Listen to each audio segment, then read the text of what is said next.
Hey, welcome to December. Oh, there we go. Hold on. Welcome to December 19th. December dash. Yes, had to look at the calendar again just to make sure that it was on the right day. Hope everybody's doing well. Tell me where you're tuning in from in the comments below, who you are and where you're tuning in from in the comments below. Today, we're going to talk about momentum. And um, for those of you who aren't aware, and it's okay if you aren't, because I'm about to make you aware, and that's what these calls are all about. Um, Momentum is probably, I say probably, it's highly likely. I haven't really sat down to think about it because it's all important if you haven't noticed. But if there was one thing that you needed to really have, especially if you're okay, so if you're used to winning, right?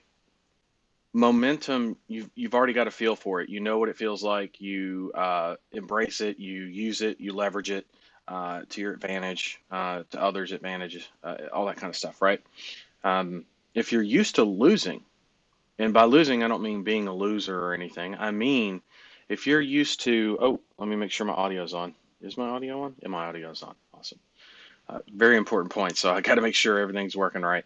Um, if you're used to losing, meaning you've been stuck in a 9 to 5 and that's made you absolutely miserable. Some people, 9 to 5, there's nothing wrong with it. Okay. So again, not judging, just want you to understand if you feel that way, right? Um, if your family situation's not as good as it could be, and money could help that bridge that gap, right?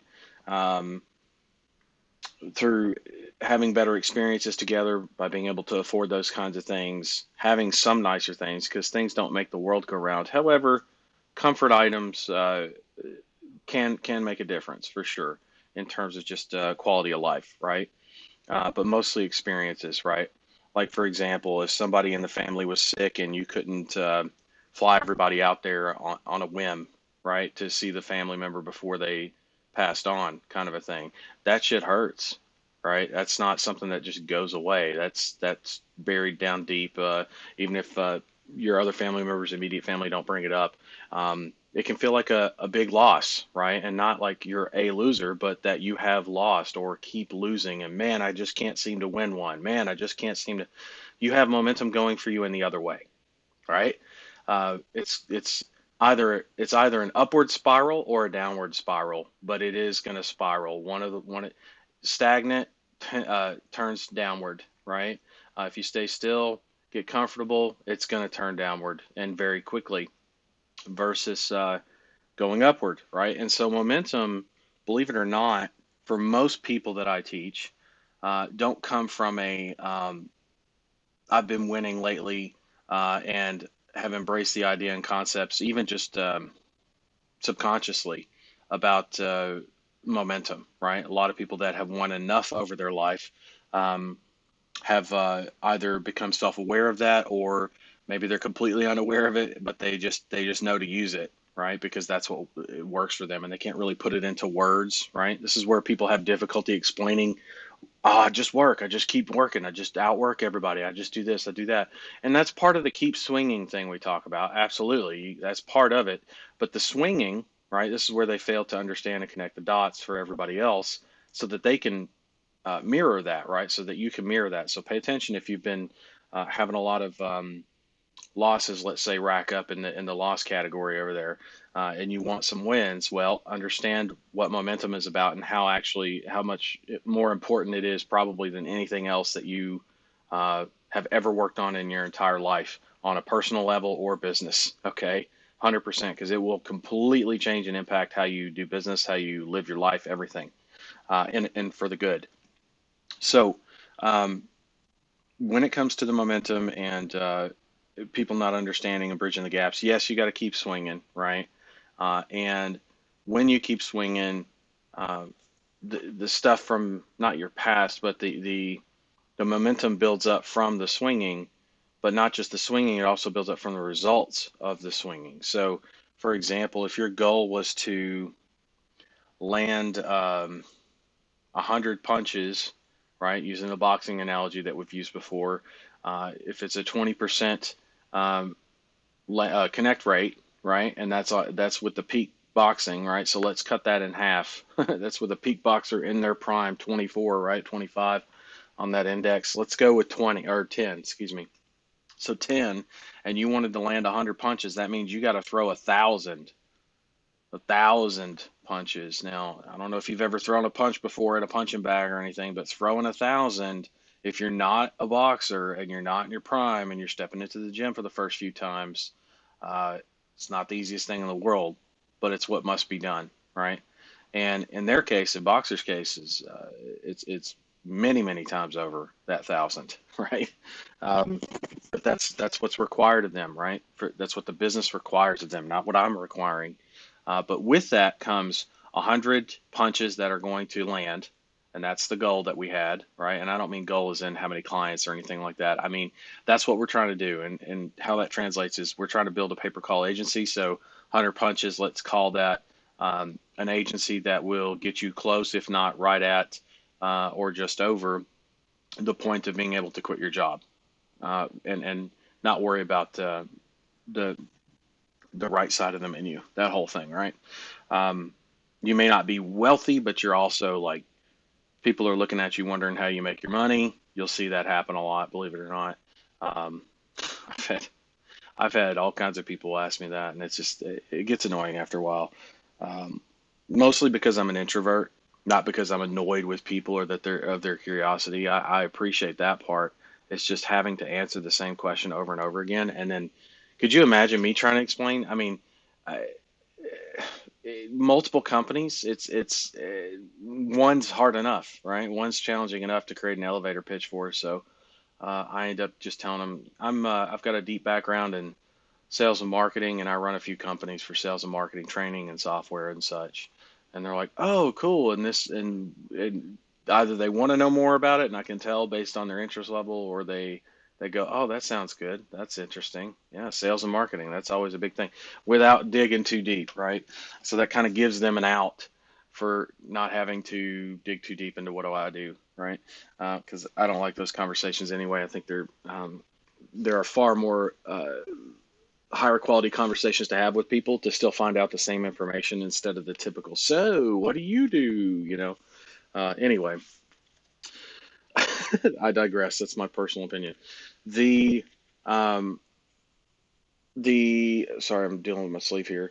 The momentum side of why people that are successful at leveraging that momentum to their favor consistently, just over and over and over again, is because they understand it's going to it's going to require them to put the work in, and they don't necessarily understand that somewhere along the way their work that they've put in does translate to results. In other words, 1,000 punches does translate at some point into 100 punches. And by the way, through throwing those 1,000 punches, they actually get better at throwing those punches, which means their connect rate that they were shooting for of 100 actually becomes 150, which is more like 15%. And while that's not the 20 to 25% for boxers in their prime, you have marked improvement. You are definitely on your way, right? This is why even in boxing they track stuff like numbers and percentages. I mean, um, that should really tell you something, you know. They don't do that just so that people can argue about who the greatest is of all time. They do it by the numbers so that people can see, okay, this is the kind of fighter they are when they're in this kind of a condition, or as they're in their prime. And over the years, they're able to collate that kind of data and really show you side by side comparisons, or close to, much closer to than you could just guessing, right? And nobody wants to guess if you're building a business. You don't want to be in the dark on that kind of stuff, right? Sorry, I don't know what's going on with my voice, but we're gonna roll with it because we got the momentum in our favor.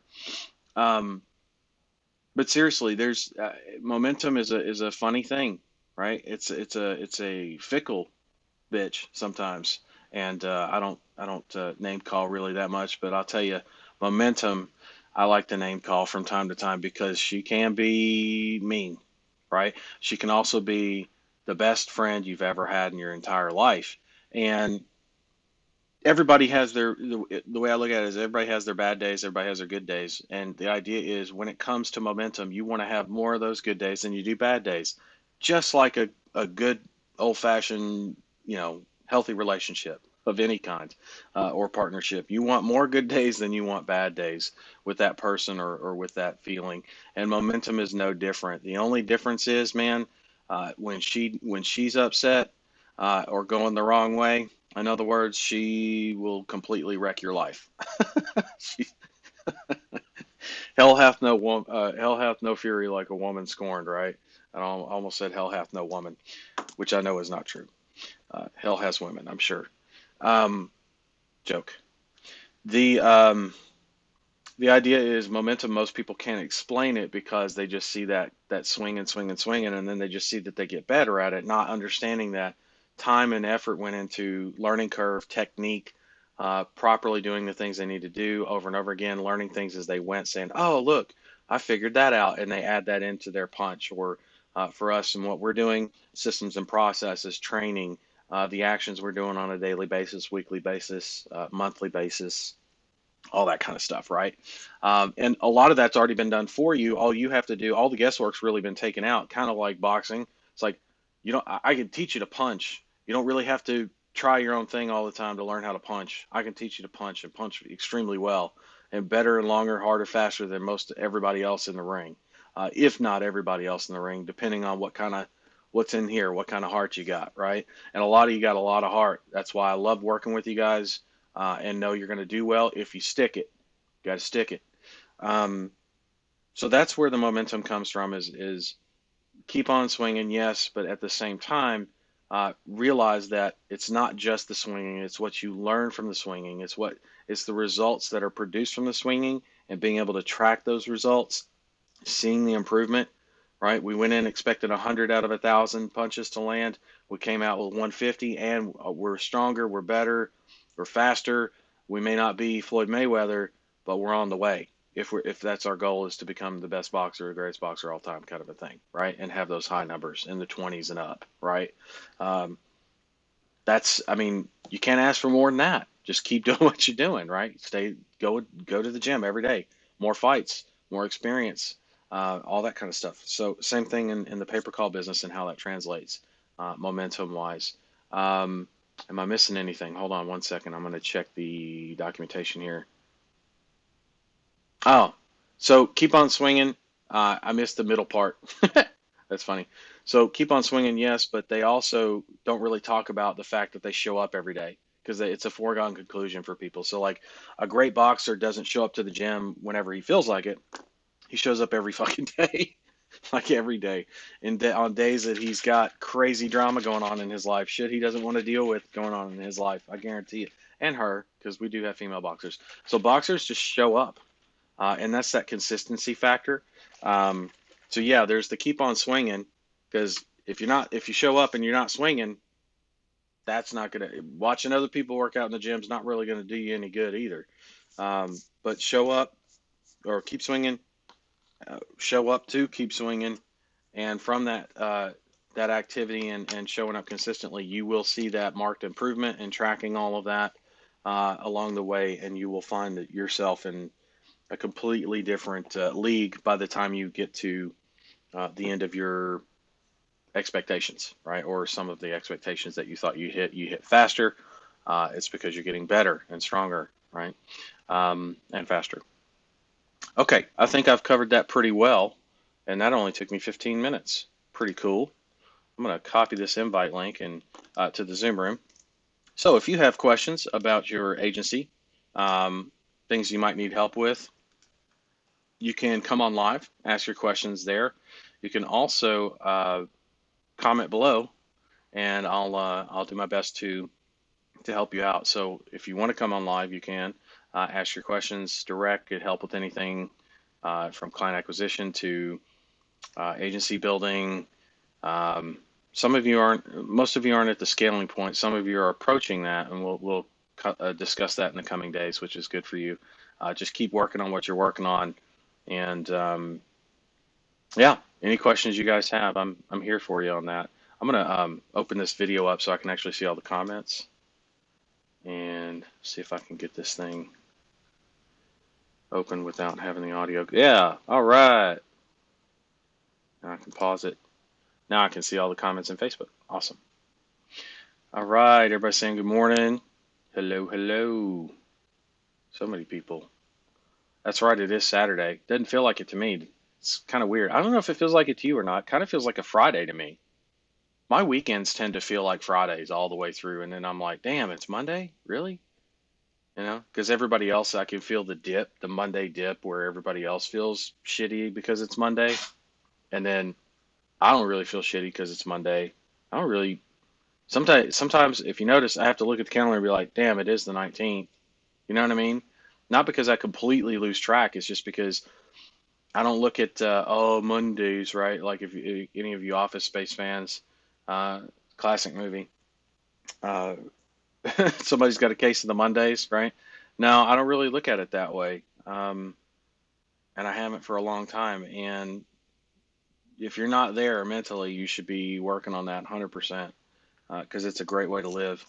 Not knowing what day it is at first, and then knowing what day it is, and not really being able to see how those days and what day it is of the week impacts others significantly, whereas you're just plowing right through, because if every day is like a Friday over the weekend, what do you get done on the weekend then? Well, if you're like me, you get a lot of shit done, and then if Mondays aren't like what everybody else thinks of it Monday as, and Monday's really more like a Wednesday for you in terms of productivity, your Monday is going to be through the roof, and you're going to be looking around at everybody else going, what's going on with these people? Like you know, their Monday is just not what it needs to be, and that's on them, 100%. They have control over that and improving that. It's just like you do, right? Urgh. John says, finally onto the right channel. Cool, John. Good to see you here. I don't see anybody in the Zoom room yet. I did post that link in. I did not post it in the group, excuse me. I posted it in the Restream chat. My bad. So there's the Zoom link. It is now posted in the comment section below the Facebook video. So feel free to come in. Um, Rob says, in the future, you can say I'm a kingmaker. Um, I can say that now. I believe I can say that now. And I'm making a judgment call on that, not because I want to be able to say it, but because I look at where a lot of my former students are, even the ones that have disappeared. Like I was telling you about, well, I wasn't telling you guys, I was telling people in the mentorship about one of the guys that went on to learn from someone else. And that someone else, uh, builds teaches how to build seven-figure agencies selling multiple products and services to one vertical or two verticals at the most, but multiple products and services to one vertical. Great, not really what I teach, but obviously this guy's effective and he's a good guy. I like him, um, but he just so happened to be on my stage at that time, speaking, and for one student to do so well to quit his job and then transfer over to someone else that he could learn from that maybe fits more his style or speed or um, personality even doesn't mean that he didn't produce what he produced under my tutelage, right? Same thing could be said about the students I've had that have made more than the one who is now a coach or mentor of sorts in another program that's about pay per call.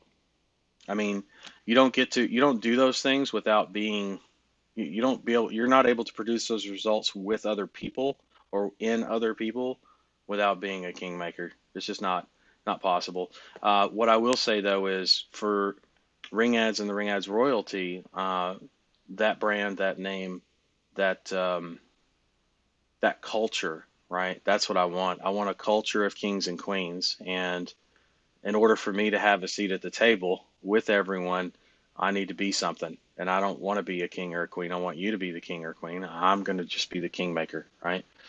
Not the lowly kingmaker, but kingmaker nonetheless, not royalty. Because I'm not really a royalty kind of guy. I'm not saying it's not fantastic. It is. It's just not. It's just not for me. I don't need to be that. I'd much rather you guys be that. So I'm not sure why you say in the future, Rob. But for me, I'm already there, man. I mean, I've got students that have done way better than half a mil a year. I'm pretty sure I'm there. I think I'm there. And maybe I should put up one of those change my mind things. I am already a kingmaker, change my mind. Because there's not really much you can argue with on that. Numbers don't lie. Um, Adrian says Monday equals money. Yes, it does actually. Build a large paper called business, quit the job. That's how I look at it. You know, and I'm glad you brought that up. Like a lot of people uh, jump into this because they look at it as their way out, and that might be how it initially starts, right? Actually, with a lot of people that I've taught over the years, it starts as a way out, and there's nothing wrong with that. I just don't want you to completely focus on that and latch onto that. Acknowledge that yes, this is a way out. Yes, it's possible. You've seen people do it. You're going to do it. It's a matter of time. Keep your focus. At the same time, don't make that the end point, right? Because if you make that the end point, then what happens is uh, if you fall short, you're not going to reach it, obviously, if you fall short, right? And then because you have nothing to really get back up for, right? Or what happens, let's say best case, you do achieve that, right? Then what? Because you've been so focused on that, guess where you're going to stay plateau for a while around that area, right? And the thing is, what do we talk about when you hit a plateau or you stay stagnant basically? Downward spirals happen, right? Very, very quickly. And they slip up on you, they creep up on you from behind, like they're not friendly. They'll attack you from they'll stab you in the back, 100%, and not even blink, not even think twice about doing it. Not the people I'm saying, but the scenarios, the situations that come up when you're in a stagnant growth period or plateau, if you will. Uh, and plateaus happen because the vision's not large enough. So, and I know you have a large vision, Adrian, because we've talked about it. Just be careful in your language, right? Because um, you don't want it to become the primary focus. It's a point, sure, maybe like a milestone, but it ain't. Uh, the journey is much longer than that, and your destination is not a mile marker, right? Like your destination is from city A to city B, and getting out of the job is a mile marker, right, on that journey along that road. So, and this is again not just for you, Adrian, but for everybody. It's a good way to look at it. Just make sure that that's not the only way you look at it, because if it is, even if you did get to that mile marker, uh, most people fall short because that's the only thing they're looking at, um, and that's one of the main reasons it's not enough to fight for. What do you mean it's not enough to fight for my family? Well, I mean, if you take a look at everybody that's ever wanted better for their family, where are they all at? What are they doing? The overwhelming majority of them say that, maybe even take some action towards that, but ultimately, do they achieve it? No, no, they do not. So then you have to start to either ask yourself why that is and figure that out, which I can give you the answers on that, or take my word for it, you need a bigger vision. And that needs to be your primary focus, because by default, your family will be better, right? You will be able to quit the job. By default, all those things, all those mile markers, because you've gone from city A to city B. You've passed through right through all those mile markers. You had to have, right? So, and look at where you're at. You're in city B, which is just somewhere that nobody thought you could make it to, maybe not even yourself at the time when you started. Um, something to really hold on to, right? Not saying that quitting the job is a bad thing to focus on by any means. Okay, it's great. Don't make it the only focus, and certainly don't make it the first fucking thing you talk about. You know why? Waking up in the morning to go to work on building an agency, for example, does not get me fired up to quit my job, which is work. Work does not, even if I enjoy the work more that I'm doing on the agency, that does not replace the idea of work that I'm doing 9 to 5. It doesn't. I know that. I've been there. I've done that. I can tell you 100% it doesn't. And if you're thinking that, that's crazy. Okay, that's crazy talk. Um, what does though fire me up is when I wake up and I think of my vision. I don't even have to think of my vision. It's a part of me so much that as soon as my eyes are open, till the time they hit the pillow, till the time my head hits the pillow, and when I'm sleeping, I don't remember my dreams actually, but I guarantee you that's what I'm dreaming of, right?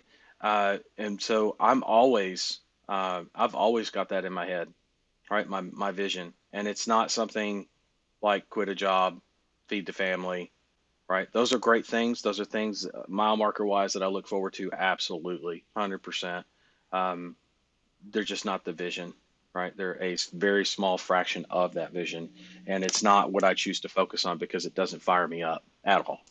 Sorry, it just doesn't. It doesn't mean that my family's not important. It doesn't mean that uh, whether I work a job or not is not important, right? All those things. It's just not what fires me up. And that's kind of my point. You've got to find something that's going to fire you up vision wise, far beyond anything that you could ever hope for yourself or for your family. And by default, they're taken care of. All those things are taken care of and then some. Okay. Um, Adrian says, yes, it's more than that. I knew you knew that. I just, I wanted to make sure language because it was the first thing that pops out on your typing, right? That if that's your go-to, right, then we got to work on that. That's all. Quitting jobs, first milestone. Second goal I have in mind is to hire staff, provide massive value to others, do great things for even more clients. It's not to me. That's not a vision, though. That's not strong enough. That's not strong enough, Adrian. And I'm being not critical. Just understand. I see where you're at least with what you've written. Um, that's not strong enough. And I'm not saying you got to share your vision or anything, but um, that's not strong enough. Not to get to where you want to be. If you want to achieve those things, it's got to be bigger than that. It's got to be larger than life. I've told you that before. I know I've told everybody that before. Um, and you say milestone and then you say goal. Um, Milestones and goals are two different things in my mind. A goal is city A to city B. The goal is city B, right? And a goal is something that you set off into the distance. It doesn't have to be an immediate goal. I know there's different types, but I don't even like the word goal. Not because I don't like achieving goals, but because I like to focus on the activity at hand, the milestones, as it were. And the whole time, though, I'm looking forward in the journey, right? As I'm in the moving car, I don't stop at each milestone and go, made it to marker number 10. Who the fuck does that? Nobody does that. They keep driving.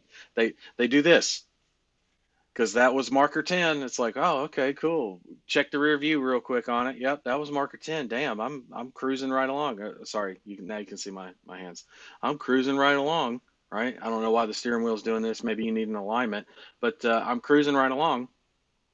That was mile marker 10, and then next thing you know, there's mile marker 11. How many times have you seen people break their neck? I call it neck breakers, right? Rubber neck. That's when you do one of those. You look over, oh man, oh, um, kind of funny, but kind of true. Uh, they're not goals. They're mile markers, very much so, and you should be blowing right through them, not stopping to, Now, granted, a lot of people use a mile marker like quitting their job to, oh man, that's that scenic view that's coming up. Let's pull over to the side of the road, get out, take some binoculars, take some pictures, us in front of the Grand Canyon, whatever, off the side of the highway, which is not, but the, that kind of equivalent, right? And or maybe a mountainous background, like we made it to the Rockies, and this is a scenic point where designated for visitors to pull over off the highway or off the interstate, take some pictures, and get back on the fucking road and go, right? Um, and usually there's rest stops nearby in some of those places, not just rest stops, but like convenience stores, gas stations, all that kind of stuff, right? Maybe even tourist traps. So all that said, I mean, you can stop to pull over and stop and do the whole picture thing and do a little celebration. There's nothing wrong with that necessarily. The reward, right? Reward yourself if that's what you actually consider a reward. To me, um, I'm much more of an experience kind of guy than I am uh, a memento kind of guy, right? If I were to pull over, I would pull over just to enjoy the view. Most people pull over to take Instagram selfies, right? Nowadays, that's not. I'm much more of an experience kind of guy, right? And I remember those experiences, and I tuck it away, and then I get on the road and keep moving, right? So Mile markers, goals, two different things. Again, I know it sounds like I'm nitpicking on the language, but it tells me that your mind is in a not a mixed state, but a state of mm, you're telling it conflicting things. You're telling yourself, I'm trying to downplay the milestones, so on the way to my vision, right? On the way to the city, right? Uh, the mile markers, not milestones, mile markers, whatever, same thing. And on the other hand, you're saying words like goal, and you're putting undue pressure on yourself, right? So I would say, I would challenge you to say milestones, mile markers, whatever. No, no goal, right? Get rid of that word. Uh, Maybe destination, and you can have multiple destinations. I mean, hell, even Google Maps, when you type in for directions, asks you how many stops you want to make, right? So you can use that same concept for destinations, but use that language because it's going to completely change. Everybody talks about your goal setting, your goals.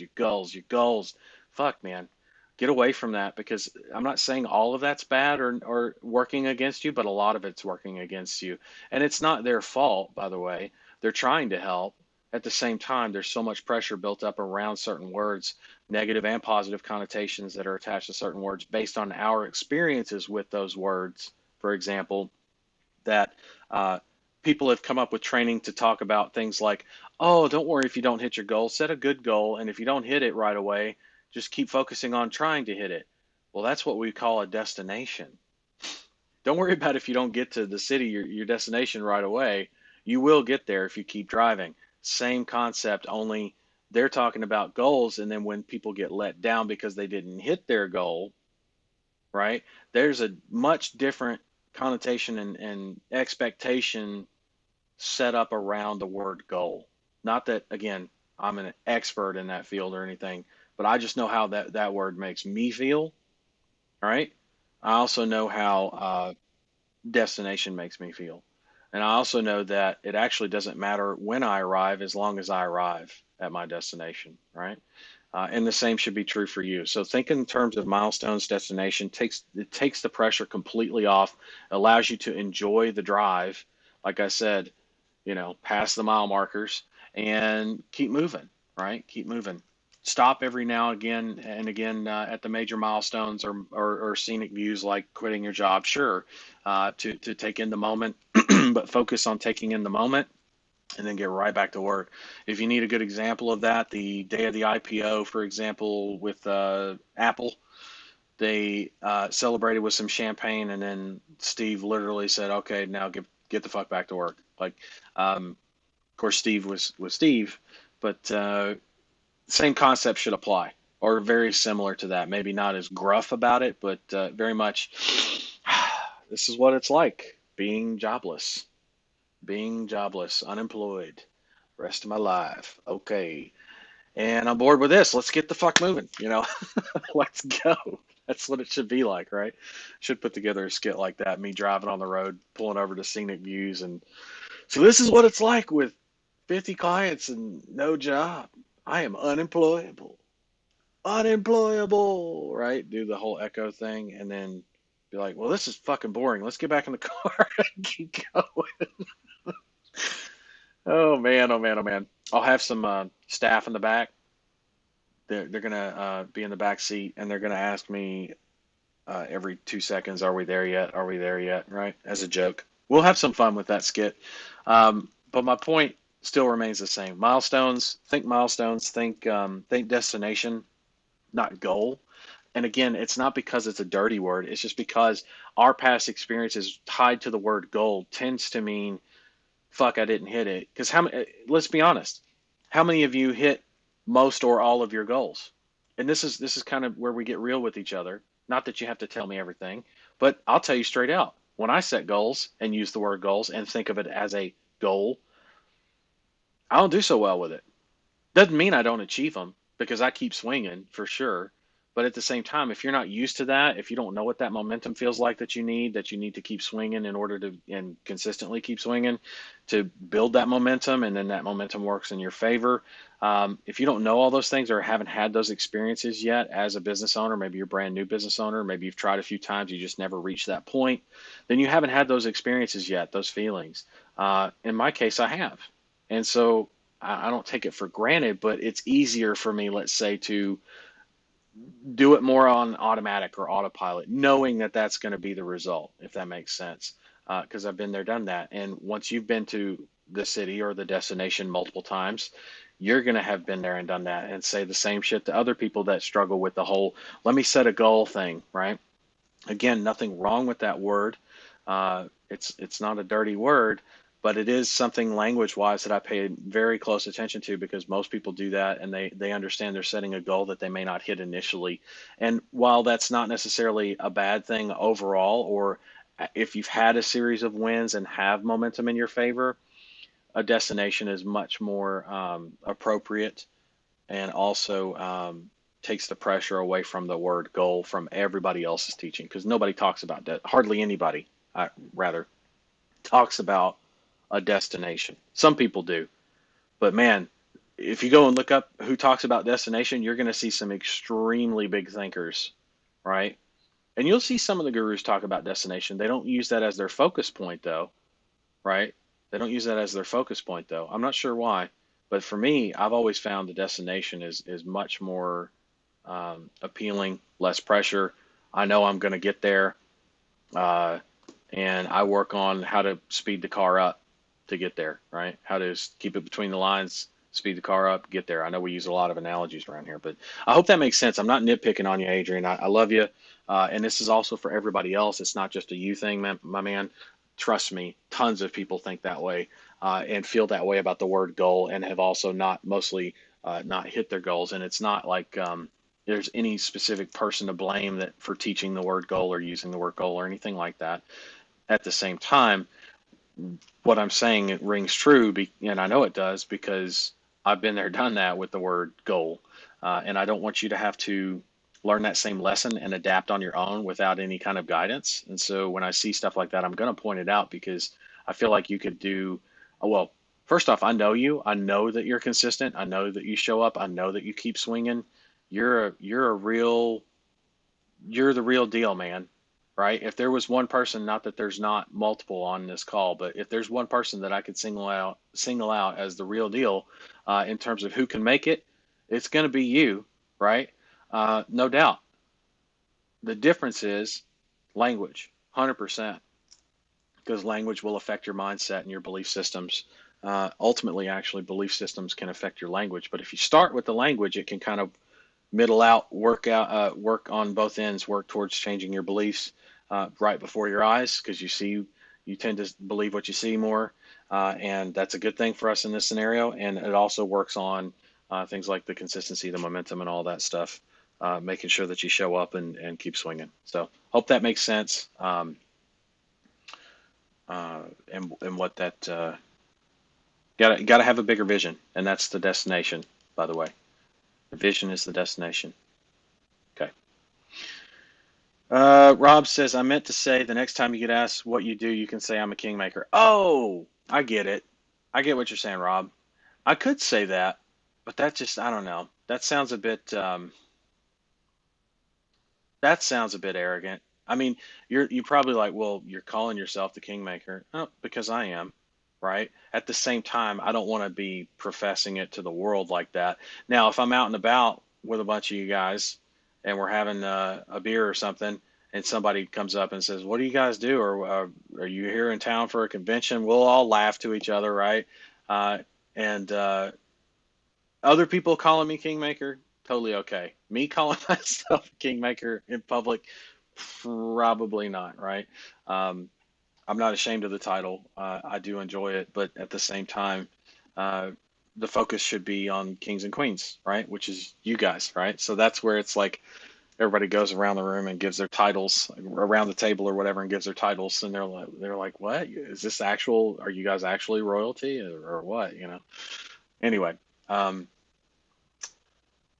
The reason I joined this group is because I know you played a pivotal role in many people's success, even if they didn't give you credit, which I appreciate. Again, I'm big on give credit where it's due, right? And for me, teaching you guys, there's a little credit, but most of the credit goes to you guys because you have implemented what I've taught and had the commitment levels. You rose to the occasion. All the things that I'm talking about, like you finally understood the importance of the momentum. You showed up consistently. You kept swinging when you showed up. All those things add up to. Sorry, checking the Zoom room. Man, nobody's coming on today. Okay, I'm okay with that. We can make this an hour session. We'll be done. That'd be one of our few times we go an hour. Um, if you don't have questions, guys, I see there's a few comments, so I'll keep going. But the um, I appreciate that. The credit goes to you guys mostly because you're doing the work, right? Um, and I think that's why the Kingmaker thing fits so well because it's like the Kingmaker doesn't rule the kingdom. You guys rule the kingdom. You're the kings and queens. You guys rule the kingdom or kingdoms. I just put you in the seat, right? That's the only difference, right? Um, maybe teach you kingly things, king-like behavior, right? Um, benevolence, for example. Wow, I bet you didn't know I knew what that word meant or knew how to spell it. Um, but yeah, things along those lines, right? That's my role, that's my position, and I take credit for that absolutely. So whenever somebody doesn't give me my due, for sure, I feel slighted like anybody else would. At the same time, I do recognize that there people are smarter than that, right? They're not dumb. They're gonna know or have figured out very easily that a lot of people have come from what I've taught, and no matter where they're at or who they're learning from now, kind of a thing. I get that. Um, there's a ton of that going around for some reason, and I think part of it was because I had a lack of understanding about my position and purpose and what I do, and that's also why the Kingmaker branding, because and Kings and Queens and Ring Ads Royalty, that whole thing, because that is it is very crystal clear of what my role is, what I do, where my limitations are for you. Ultimately, that it's your kingdom, that you are the king and queen and or queen. That is not and king or queen can't be both. I guess maybe you could. I don't even want to go there with that topic, but yeah, king or queen is what I meant to say. Um, that is that's a very crystal clear, not analogy, but brand and theme that is easy to explain, easy to comprehend because we all understand more or less, some better than others, royalty and uh, how they're made, what kind of decisions they make. It's basically, especially old school royalty, it's all up to you, right? At the same time, there are the powers that be that coronate the king or queen, right? They make the king. And they don't call themselves kingmaker. They usually call themselves like pope, right? Something like that. But I'm trying to stay away from the religious connotations just because I'm not trying to piss anybody off.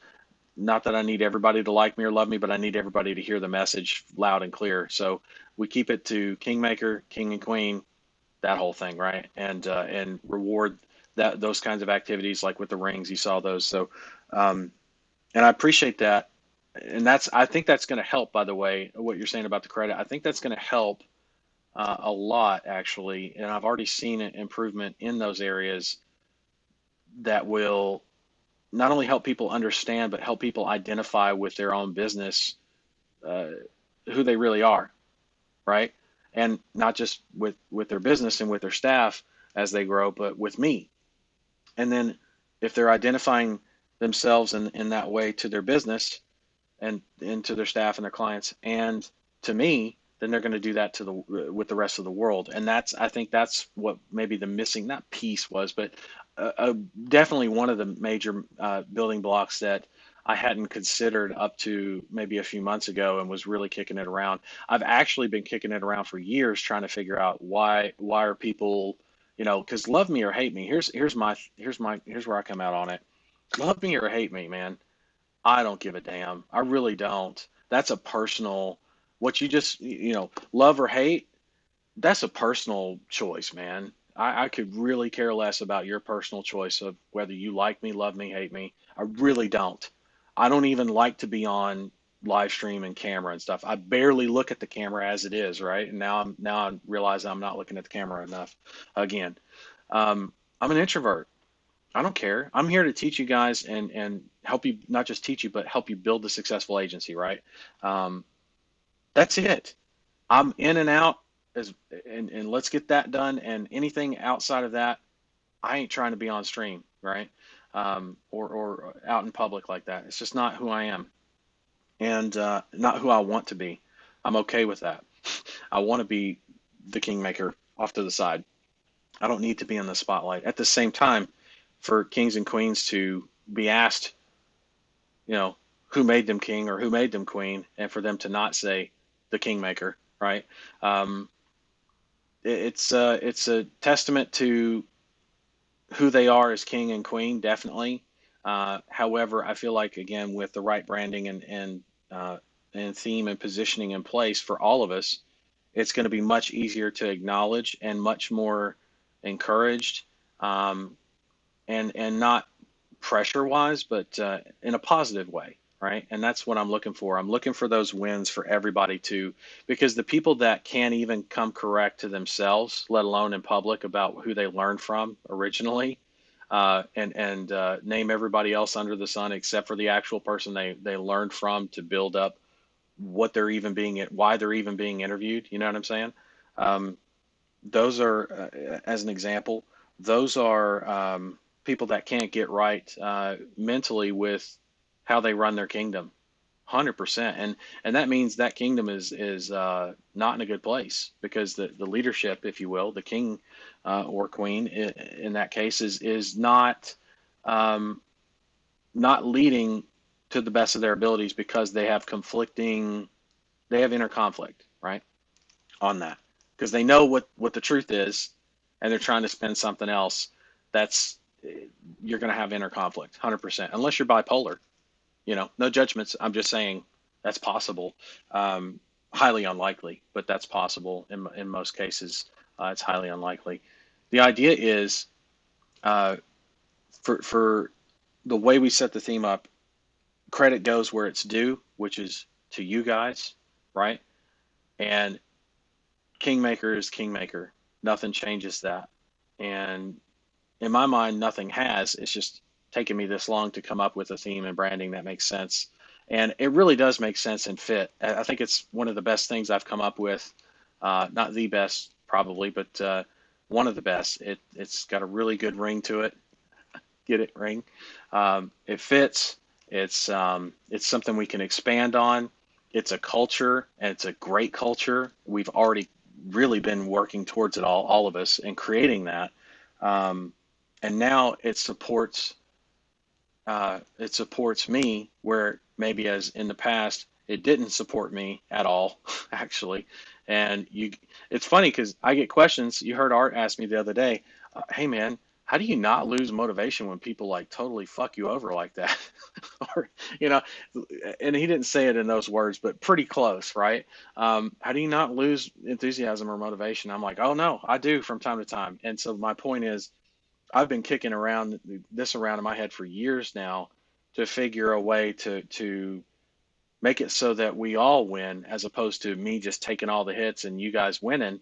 And then when it comes time to, uh, maybe patch me up, nobody's even around, right? So this is what I've put into place to remedy that. And the cool thing about it is it's not even just a remedy, it's like a significant improvement on your guys' part and what comes of your business. And so when I look at that, I go, man, that really is, I will toot my horn on that one. Coming up with that, that was pretty damn good, William. Good job, toot toot, right?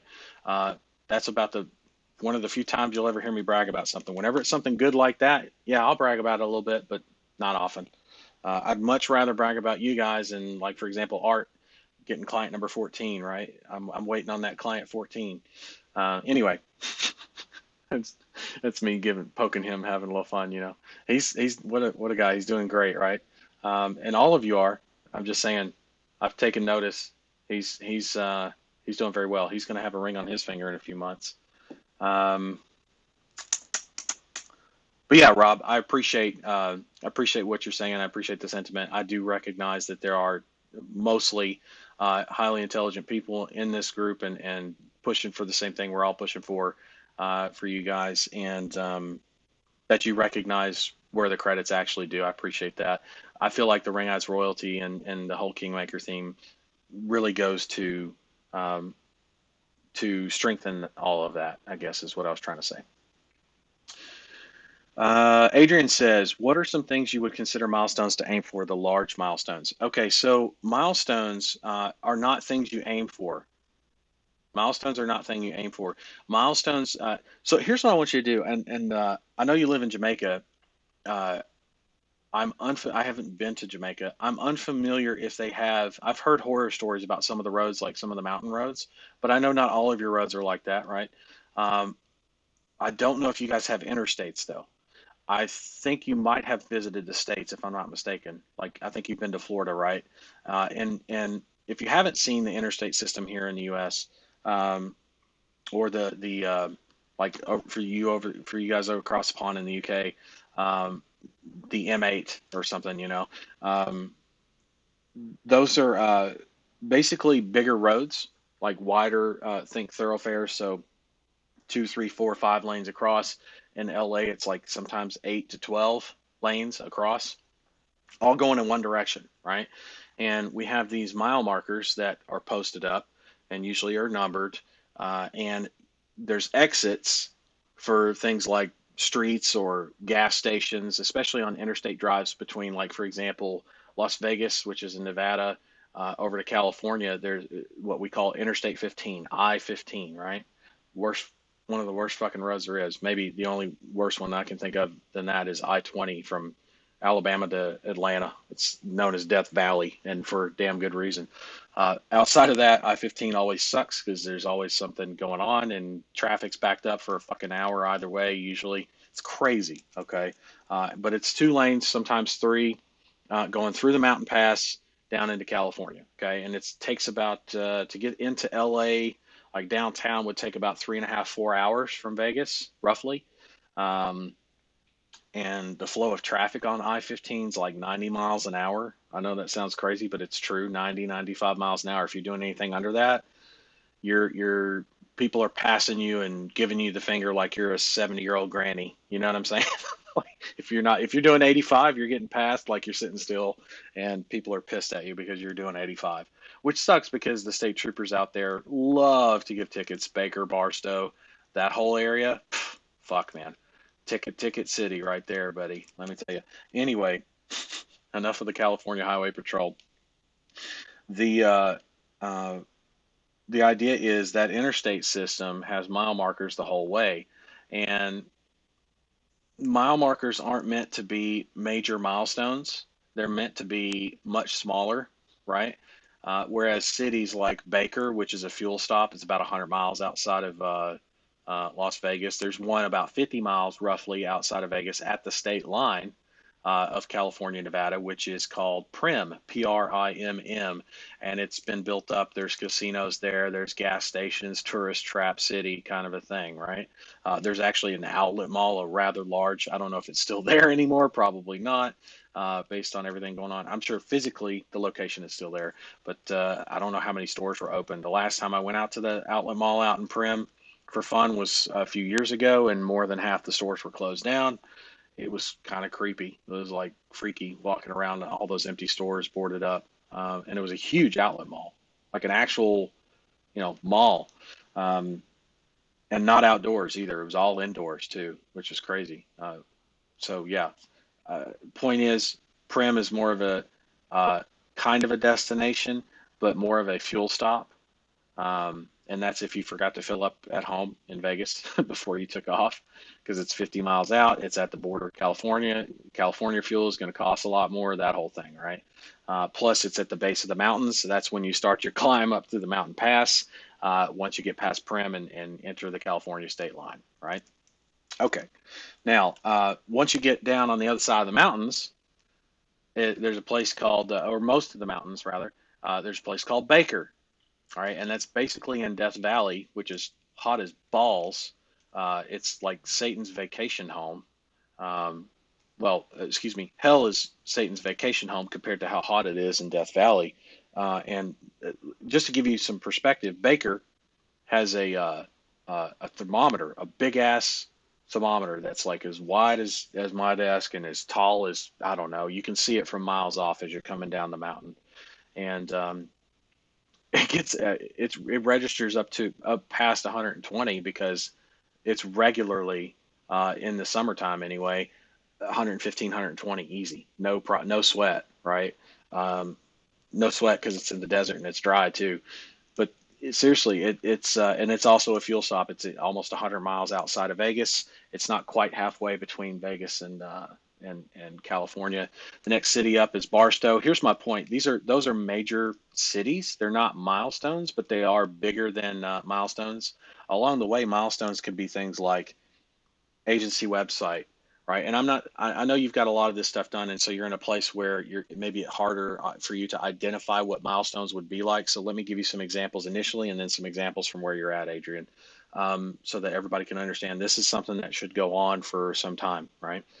Um, uh, Not just initially. So milestones could be things like build your agency website, build your ads website, get your API integrations for Ring Ads set up, create a test company in the back and log in and actually fuck around with it so you know how to explain it to people.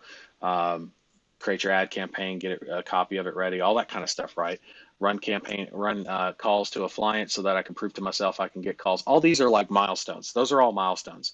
A semi rest stop destination might be first client, right? At that point, and then it's back to milestones, which is systems and processes. Each system and process that you create and develop for position one, position two, campaign management, any kind of campaign creation, uh, client onboarding, all those processes, systems and processes are milestones. And there's a fuckload of those if you break them up. You don't have to like break them up into each subcategory, subcategory activity. No, but system and process for uh, onboarding a client. Here's the checklist. Here's what it looks. That's a major. I say major. That's a milestone. Something worth marking as a milestone that's completed and put into your company training site. The company training site, building it itself, is a milestone, right? Um, your more major milestones at that point would be, and I say major, like your fuel stops at that point would be where you can stop, get out, stretch your legs, take a piss, take a look at the mountains, take it all in, get back in the car and fucking go again, right? Those stops, they're not destinations, but they're for us, but they are along the way places we can stop, but not for long, right? The those stops are going to be like, um, I got 10 clients in. Now it's, oh, I got my first hire, right? Now I got 20 clients in. Those are like major, not ma again, I say major. Major makes it sound major. It's those are fuel stops. Those are good places to pull over and do your thing. Got gear up, go again, right? Get back on the road again. The destination should be, and I know this sounds crazy, but your destination should really be again much larger, right? So if we're talking about going from Vegas to LA, and think of the size of the city of LA, it's huge, huge, right? It's spread out. It's all over the place. What's considered to be LA, not just downtown or anything, but uh, several million people. I think, what is it? Is it 13 million, 8 million, something? I don't know. It's up there, whatever it is. Several million people, right? All in that area, and it's so spread out that you actually enter the suburbs of LA long before you ever get to downtown LA, right? Like it's just suburb after suburb, right? And there's nothing wrong with that. I'm just saying along the journey, right? Milestones wise and rest stops, there's going to be places you can pull over for sure and do your thing and get back on the road. But the destination should be vision wise should be something extremely large, like the city of LA, is my point. And it should be something that As you get closer to downtown, just like LA, it's a pain in the ass. Okay. If you're not experiencing some pain in the ass scenarios as you get closer to downtown, not that you're always going to experience those, but from time to time, you're going to experience those at certain points, maybe even multiple points for who knows how long. That's the definition of LA traffic. Who knows how long, right? It's going to take. That's the that's the deal. Um, and it's very much the same way for a huge vision. And by huge vision, I mean, again, larger than life, not about you quitting the job, not about you. Again, that's a rest stop. That's a fuel stop. Get out, stretch your legs. I quit my job. Great. Take get some air, get your ass back in the car and keep going, right? Because you're trying to get to LA, you're trying to get to the big city, you're trying to get to the vision, right? To the and I'm not saying LA is a vision by any means, because when you come down the mountain, most of the time it's covered in fucking smog. You can't see shit, except lately because less cars on the road, but still. Not a big fan of LA. I There are things I like about LA, yes, like Roscoe's Chicken and Waffles and some of the other cool things, but they're few and far between. Not a big fan of LA. Sorry. There are things about SoCal that I like, and there are way more things that I don't like about California in general. So I'll just stay on my side of the border for now till things kind of settle, or not. I don't know. Maybe I'll move to Texas. I'll figure it out. But the idea is, again, on your way to the destination, whether you like LA or not, I want you to understand vision means big. LA is a big ass city. That whole thing. It's not the easiest to get into, even as you're approaching the suburbs and blowing through those in the interstate. You're going to run into traffic. You're going to run into challenges. In other words, you can still make it easily, right? It may take a little more time, may take a little more fuel, that whole thing, right? But it very doable. And that's the thing, is that by the time you get to those suburbs on the outside of LA, there's no question in your mind you're going to make it to LA, like downtown. You're going to make it. It's just a question of how long it's going to take you at this point, right? And so that's where your vision becomes within what we would call within reach.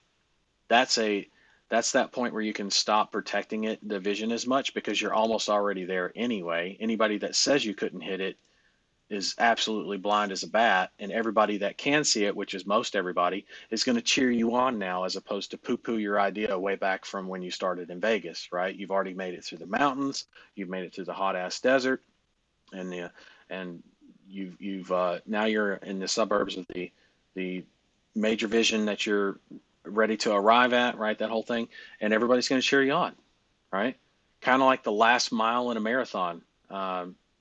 Everybody's there to cheer you on, and definitely at the finish. But the last mile of the marathon, there's more people even, or just as many as there were on the start, because at the starting line they usually cheer, and then once everybody's kind of shuffled off, they run over to not run, but walk over or go over to the end point in the last somewhere along the last mile, just to cheer you on and keep you motivated and keep you going.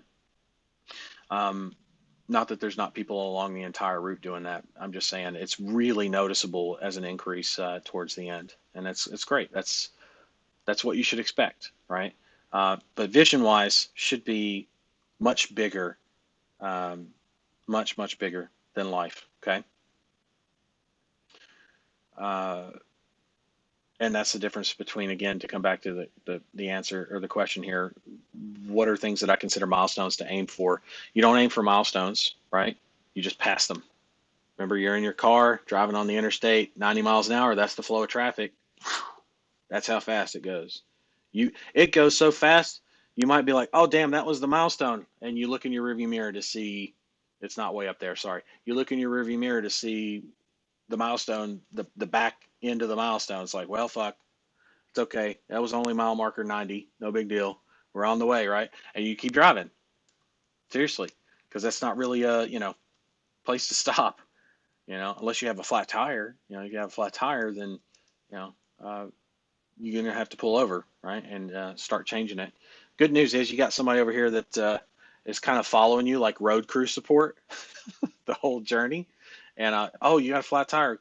I pull over, help you change the fucker, and we're back in the car. You're back in the car. I'm back in the road crew support, and we're hauling ass again, right? Just like that, before the cops get there, okay.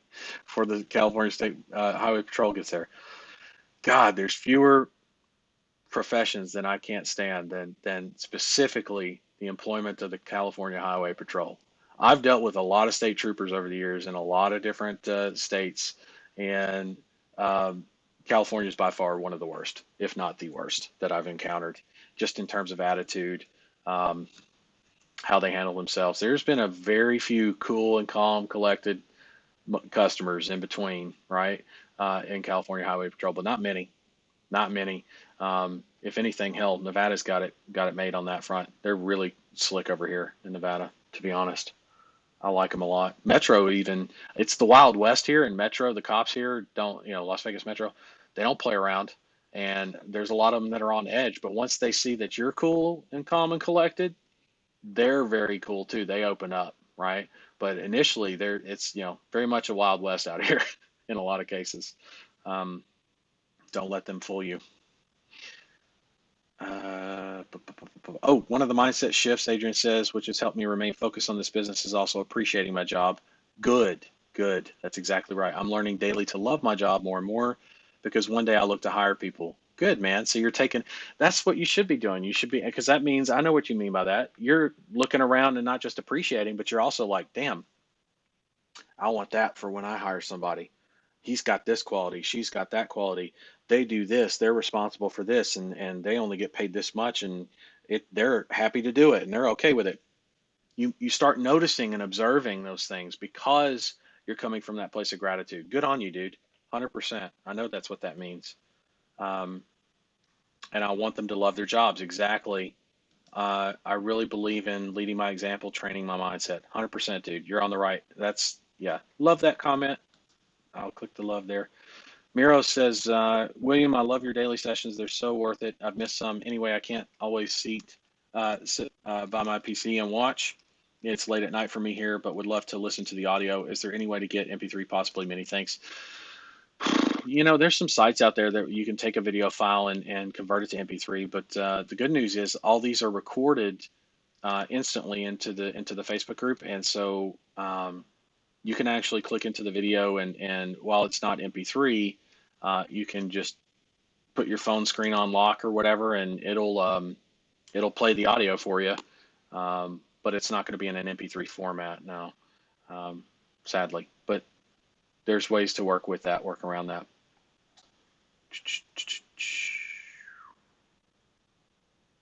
Let's see. Adrian says hello from London on COVID lockdown from midnight over Christmas and New Year's. I'm not sure what that means exactly. I understand on COVID lockdown, but from midnight over Christmas. Oh, maybe on Christmas to New Year's, another lockdown or something. I don't know. I thought you guys were still on lockdown overall. Anyway,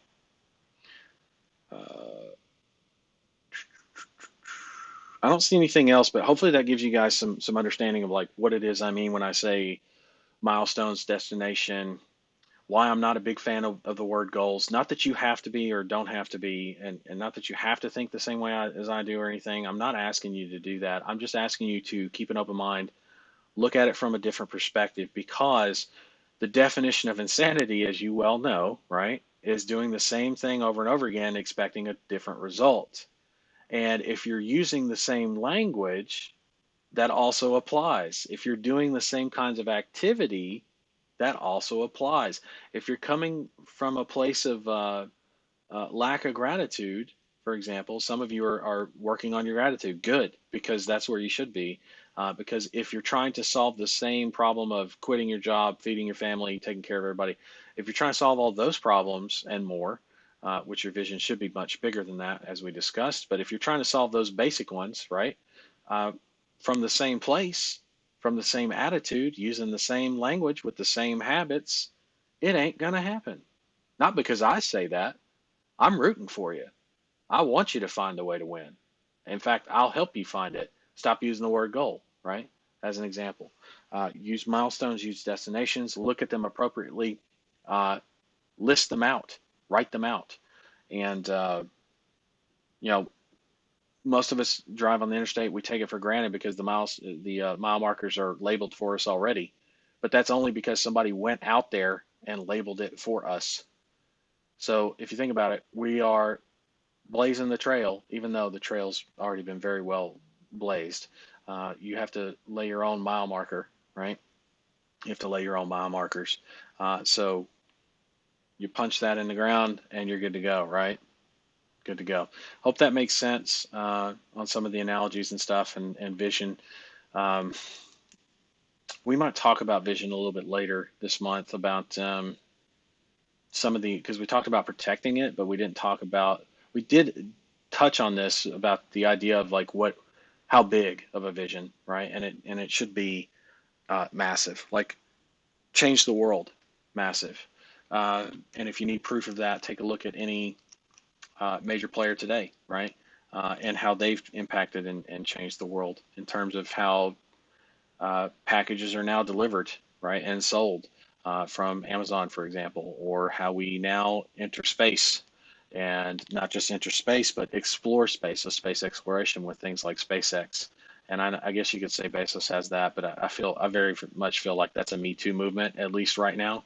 Not saying they can't catch up or do their own things that are awesome, but SpaceX is like light years, pun intended, ahead of where Bezos's team is with that. Um, and Elon's directly involved in SpaceX as opposed to Bezos. So um, the knowledge-wise, the another good example would be again Elon with Tesla, but also how it directly links to things like the Boring Project, the company that bores holes in the ground for super tunnels, right? And supersonic tunnels eventually is what he's after. He wants it so that people can travel cross country in a couple hours. That's, I mean, and it starts with Tesla's doing 150 miles an hour. I mean, I'll tell you right now, the journey from Vegas to California, as I just described, is a real pain in the ass for many different reasons. But man, how cool would it be to, I know they say, oh, we're working on that train thing, the high-speed train, Virgin train. Great. I don't really want to take a fucking train to California. Then what? I got to rent a fucking car when I get there? That's a pain in the ass. How about make a super tunnel that is a very straight shot or a much straighter shot uh, than the roads that we have now? And I could get there 150 miles an hour. I can get there. I can get to California in 2 hours or less, half the time. And when I get there, I'm in my car. That's like, and I don't get a speeding ticket for doing 150 miles an hour. Sign me up. Sign me up, Boring Project. That's what I'm looking at. Um, I think the only reason they haven't considered doing that city to city yet from Vegas to the first Boring Project that I know of, I think it was the first contract they got was actually downtown at the convention center. They did this massive expansion to the LVCC, the Las Vegas Convention Center, and there's a Boring Project that was completed. I think it was been completed or close to completion. That is an underground tunnel, the same kind of technology I just mentioned about the tunnels, with vehicles that are larger capacity, like I don't know, 16, 20 people per vehicle or whatever, and they're autonomous and it's almost like a trolley system underneath, and it'll take you from one end of the complex to the other end. And yes, the Las Vegas Convention Center now with the new expansion is that big. It is that large. It would take you, if I'm not mistaken, a half an hour minimum to walk it, and that's if you were walking straight through. I think it's longer than that, maybe like 40 minutes or something, but 30 to 40 minutes. This thing will get you there in two across the entire, just like that, without putting you back in your seat or because it's a tunnel underground. It's nice and easy. So I'm looking at that going, man, that could be used not just inside of cities, but from city to city under the interstate system, under the very same land, so that there's no more eminent domain. It's right under the interstate system. It's an underground interstate system. I look at that and I go, man, I would sign me up. How do I do that? Because that'll get me to wherever I need to go faster. And um, most people are used to dealing with traffic, and it sucks. So anyway, think big. Major impact is my point. And not that Elon is the only one that thinks big or that Bezos is the only one that thinks big. There are plenty of people that think big. My point is they they have accomplished those things. If you think that's where their head is at in terms of now I've made it, I've arrived at my destination and accomplished what I wanted to accomplish, you're dead wrong, right? You're dead wrong. They're still working on getting to the destination. So, for example, SpaceX's destination, uh, at least major destination, first major destination is going to be Mars. That's goal wise or destination wise, that's where they're headed. Now, does that mean that's where SpaceX ends? Absolutely not. It's just the first thing that is significant and larger than life enough for Elon to go after, and SpaceX to go after, if that makes sense. And that's what I need you to. I need you to start thinking big. I need you to start thinking on that scale. Not how do I feed my family? How do I take care of them? How do I quit my job? Um, Not that those things are unimportant, but if you think Elon doesn't take care of his family, feed his family, not have to work a 9 to 5, you're batshit crazy, right? It's a foregone conclusion that he doesn't even have to deal with that. And that's kind of my point. Because he's thinking so big and going after such big things, those things happen effortlessly, right? Easily. And that's where we all need to be mentally on that kind of a playing field, that kind of a level. Hopefully that makes sense. Uh, Rob says, "Hey William, think water damage is a poor choice as a start small offer because it costs so much. A lot of the people I spoke to do mold as well, so I switched my initial offer to mold calls at $70. I think this will turn things around for me. My website is full service restoration, so it's already set up for mold." Um, Couple quick things on that. Your mold calls are half what they should be in terms of cost. And yes, it's going to be deposit wise. You're not going to be able to do like a 5 or a 10 block of calls. You start with like two and do it like $250 a call. That's not a bad way to go. And you can drive two highly qualified phone calls and charge for them. And they will re up, and they are used to paying more. Get comfortable in that vertical anyway of people spending more, not of you charging less, because $70 for a mold call is less than half of what you actually should be collecting on a call like that. It's more like 150 is a solid range for a mold call, and like a qualified mold call. And then on the lowest end, really for water damage, it's going to be 250 for what we do and how we do it. Think bigger, and quit trying to course correct on stuff like that. That not that mold is bad, but you're going to find less people, and that's what keeps the lights on in some cases. What really makes them the money and what they really want is water damage. That's what they want. 100%. Mold is something they'll take if they don't have a full schedule of water damage already. You don't want to be in that kind of a lower demand category to start. It's mold is something you add to an existing client. Okay. Even if it's out of the gate, it's an add-on. It's not something you start with. So please don't do that. Right. And please don't make decisions like that without at least asking about it first, because it sounds like you've already made up your mind that that's the way you're going to go. And I'm telling you, you're getting paid half as much for lower demand product when you should be getting paid several times that on a normal size deposit. 250 a call is, or 300 a call even. That's a $600 deposit for two calls for water damage, and it works. It's just fine. Um, but starting out with mold and doing so at less than half is not a good idea. Also tells me your market research probably still needs some work, because that's nowhere close to what a premium call would be for mold. Um, Mohammed says, "Hey William, question indirectly related to the topic today. You've spoken a couple occasions on type A personalities being your own type, and also the type that perhaps is more well suited for budding entrepreneurs. Does that mean a type B personality is somewhat disadvantaged when it comes to being a worthy entrepreneur?" That's a good question. Let's look up type A versus type B. So type A is listed as, and I'm just on google.com. All I did was, I'll switch over here so you can see. All I did was type in type A versus type B. I didn't even have to type in personality. And it looks like these are some jokes, but at the same time, the differences here, simplepsychology.org, that would be pretty personality theory. That looks pretty good. That looks pretty solid. So type A is competitive, time urgent, hostile, and aggressive, or tending towards that. Hostile and aggressive. Type B is more relaxed, patient, and easygoing. Now, I say that I'm type A, and if you were to take a look at some of these things: competitive, ambitious, impatient, aggressive, fast talking. I'm probably one of the fastest talking Southerners that people have ever met. And I'm not saying I am the fastest. I'm saying I'm one of the fastest. That's correct. However, when I go back home for a few days, um, or I'm talking to someone from back home, and I say back home, I'm talking from generally the South, anywhere from, even, believe it or not, Mississippi, Alabama, Georgia, Florida, at least northern Florida, like in the Panhandle. Most people, South Carolina is another good one. Most people have a very thick Southern accent, and it tends to mine tends to come out, and it tends to slow me down a little bit.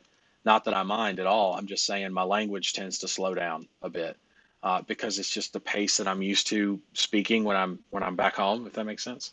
At the same time, though, I'm thinking 8 million miles a minute.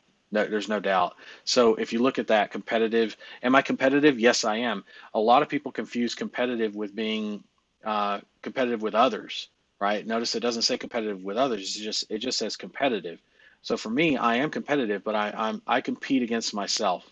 I always go personal best, because I could care less what someone to the left of me or to the right of me achieves. I care about what I can achieve, what my best days are. So I am competitive, very much so. Am I ambitious? Absolutely, right? So type A, I very much identify with. Can I be impatient? Yes. There are times where I can be impatient, especially if something's not going the way that I know it needs to go.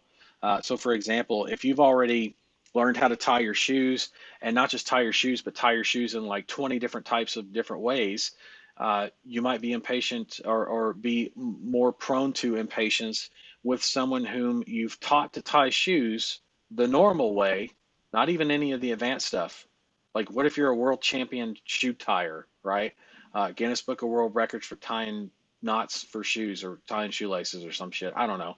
The point is, when you reach someone whom is still learning to tie their shoe, but then they decide to try and stop and do their own thing in the middle of tying the shoe, you're more prone to impatience. Absolutely. Type A behavior, absolutely. Aggressive, well, so I, sometimes people, and I say sometimes, quite a few people tend to think of me as aggressive. Y'all haven't seen me aggressive. Y'all don't want to see me aggressive. And I'm not making a threat. I'm just saying straight out, I know what I look like when I'm aggressive. I'm very self aware of that. And there's a reason why I put caps on things to where you don't see that, because you don't need to. It doesn't help, in other words. So these are, notice every type A, type B, they both have, it's a double-edged sword on both of them. There are positive points and there are negative points. So you can be aggressive without being overly aggressive. Does that make sense? Hopefully that makes sense. Um, if you're overly aggressive, that's the double-edged sword. That's the sword that's going to hurt you, right? The part of the sword, the pointy part of the sword that's going to hurt you. Fast talking, doesn't really mean much, except for it's a trait, right? That type A has. Like, they're high speed, they're competitive, they're ambitious. Let's get fucking going. Let's move. Like I said, I'm the kind of guy, I'll step out. Oh, so this is what the Grand Canyon looks like. Awesome. Well, let's move on to the next site. Take a picture, maybe, right, or two, and then I'm also not a big picture taker, by the way, just on a personal level. So again, type A. I'm going to stop and actually observe a moment of silence and enjoy the view, right? No distractions, no thinking about what I'm going to eat for dinner tonight. And I'm looking around, and then, okay, I'm filled up. I'm done. Let's go to the next scenic view, or because something like the Grand Canyon, there's a lot to see, not just one thing. But I'm not trying to stand there for an hour. I don't need an hour to soak that shit in, right? Uh, Sometimes, though, I do find myself spending extra time doing stuff like that at sites like that, because they're just so awe-inspiring, so awesome to see that kind of a natural work. It's like, wow, uh, I'm going to stand here for a few minutes. So yeah, you do tend to stand there longer. The point is, type A's are like, let's go, right? Type B, more relaxed, non-competitive. It's funny because you might describe me as that, but at the same time not. So there are a lot of things that I'm very relaxed about, except for when it comes to business, or I say the exceptions to that would most likely be business. But in my personal life, I'm an introvert. I'm not competitive with other people. So there are things that I identify with on type B behavior. and can not just relate to or identify with, but also communicate with, right? Um, Someone that's type B can do this job, no questions asked, to answer your question. Um, However, they need to understand there are some traits business wise that they're going to have to pick up and learn from a type A. Without becoming a type A, you can still have what's called urgency. Because I'll tell you right now, type A or type B does not matter personality wise when you're bleeding out from the neck. You could be a type B, bleeding out from the neck and about ready to die unless you get sewn up and still be freaking out, urgent, right? Urgency. Reassurance. Type B tends to do better with reassurance. Type A can learn it fast, though, right? They can learn it very, very fast. If they actually take a second and listen to what I'm saying, they can learn it. Type B tends to pick that up faster. Type B also, because they're more relaxed in everything they do, tends to have an easier flow. So whenever they hit a roadblock, man, it's fucking catastrophic. Whereas type A is so used to crashing around into shit uh, that maybe that's their life, or that's how they just expect to do that, and that they'll make it better, they'll fix it, they'll do this, they'll do that, and keep moving forward, right? That's that whole impatience slash aggressive, let's fucking go kind of stuff, right? I'm on to the next thing. So there are differences, but both can do this very easily, believe it or not. And I always talk about type A because I happen to know that the overwhelming majority of people that I work with, and that are attracted, which makes sense, like attracts like, right? So type A's are going to be more in my trainings. Not that type B's are not, they are, and I recognize them pretty much right away. Am able to help them. I slow down when I talk to them usually. I uh, uh, make sure that they understand it's not a competition. I make sure that they are in the know when it comes to what they're going to need, not trait wise, but what they're going to need to implement in their communication. So, for example, the whole urgency thing, type A's got that down. They can learn it very, very quickly. They already kind of have it, but they can learn to apply it very quickly. Type B actually has to learn what I mean when I say bleeding out by the neck. They actually have to hear that and learn that versus a type A, they hear it, they go, well, of course, right? That's kind of the attitude. Nothing wrong with that. I'm just saying that's the differences. But both, to answer in short, can absolutely do this business and do well. Let's see. Type A personality types behavior makes them more prone to stress related illnesses such as high blood pressure and all that kind of stuff. Such people are more likely to have their fight or flight responses set off by things in their environment. So there's a reason why I talk to you folks and why it resonates so well, because most of you are type A. Type Bs do deal with some of this stuff, but mostly type A, where, oh man, should I be doing this? Oh man, I'm going to rapidly change my offering. Why? Because you had that fight or flight kick in, right?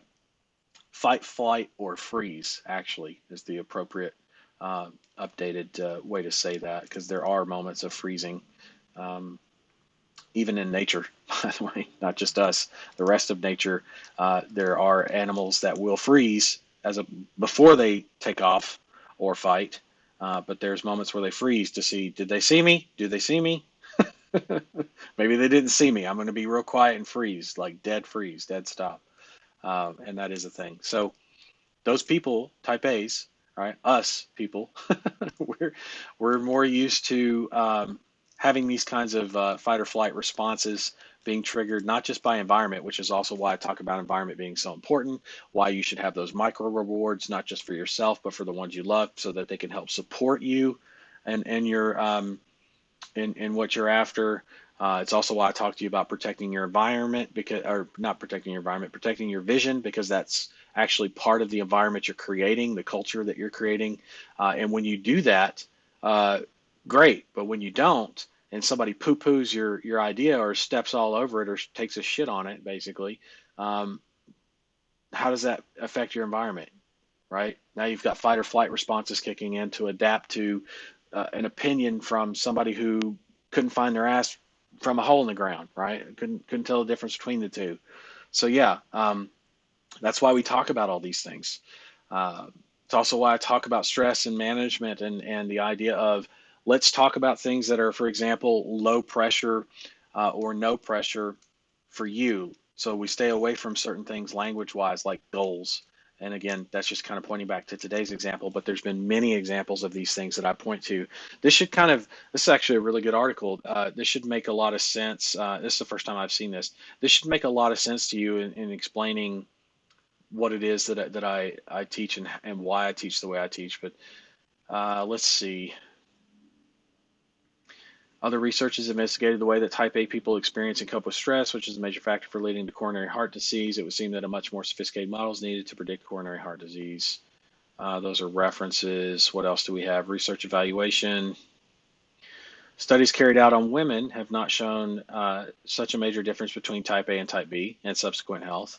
That's because women have longer life expectancy too, by the way, right, than men. This may suggest that different coping strategies, hey, look at that, different coping strategies are just as important as personality. So that's why I say type A, type B, it's very clearly laid out. They don't even know what we're doing here or what we're looking at. But they're saying personality doesn't matter near as much as coping strategies, effective strategies, and not just for building a business and running it, but your mindset for doing so, right? A lot of the things I've taught you about anchoring, for example, about what's some of the other things we've talked about managing your own expectations, managing your clients' expectations, some of the things for that you need to be tracking daily and why tracking helps you mentally put things in the right place. There's so much that goes to be said on that. Like those all could be called really coping strategies, only they're not coping. It's not like you have to cope with building a successful business, right? But it's very similar because a lot of people struggle with a lot of the things that we talk about, and so they could be considered, I guess, in a way, coping strategies in that effect, and that they're obviously more important than personality type A or type B. But I do recognize the differences and do my best to teach both. When type Bs come along, they do have success if they stick it. Again, they just have a little bit of a different learning curve than the rest of the people that are mostly type A's. And I'd say it's probably about 60-70, or excuse me, 60-40, maybe 70-30 in favor of type A's that I teach. So there are a fair number of type B's that learn this and do very well, just because of what I explained to you, is that the strategies are the same for not just coping, but becoming the business owner you want to be, okay? Not just running the business and growing it and scaling it and all that. And it's much more important than personality. However, there are some learning curves personality wise, and they're different for each one. And I just laid all that out. So hopefully that makes sense. Great article. I'm going to grab that link and I am going to paste that into the comments here. Bam. All right, so I just pasted that in. It's a good question. Thanks, Mohammed. Rob says, okay, I'm glad I asked. I'll stick with water damage. See, now that's the thing. Like you're that fight or flight kicked in for you. And now you're like, oh, fuck, I'm leaving. I'm going. I got to run. I got to go. I got to go somewhere else. I got to go do some other vertical, right? Recognize it for what it is, right? Mr. Type A. I'm not calling you a name more than I am calling everybody that's type A, including myself. So don't feel bad at all. Just know that I see you. I recognize that. And I'm not calling you out. I am encouraging you to recognize the fight or flight response you've had, that it's bullshit. Nobody's going to eat you for dinner. Okay. Fight or flight helped back when we were cavemen being chased by, animals that were hungrier than us, right? Or bigger than us, or that could kill us. Don't, it's instinct. Recognize it for what it is. Laugh about it. Damn, the real caveman came out of me today, right? That kind of thing. Let me actually use my the top part of my brain there, not the lizard brain, if you will. Those of you who know what a lizard brain is, and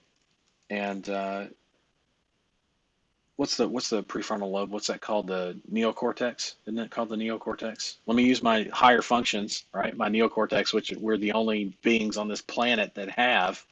that kind of developed rational and logic part of our brain. Even type Bs have it, right? We all have that. Just how developed is it? How it's a skill set. How developed are our skill sets for that to recognize? Oh shit, that was fight or flight. Ha ha ha. Totally caveman that one. And what am I going to do about it, right? Because I'm not actually being chased by an animal that's going to kill me, right? Hopefully that makes sense. I'm glad you're sticking with water damage too. That should not have ever been in question. You should keep doing what you're doing, right? Haha, yes, fight or flight reaction. That's exactly what it was. Prefrontal, right? For some reason, I was thinking neocortex, but I don't know. Hold on.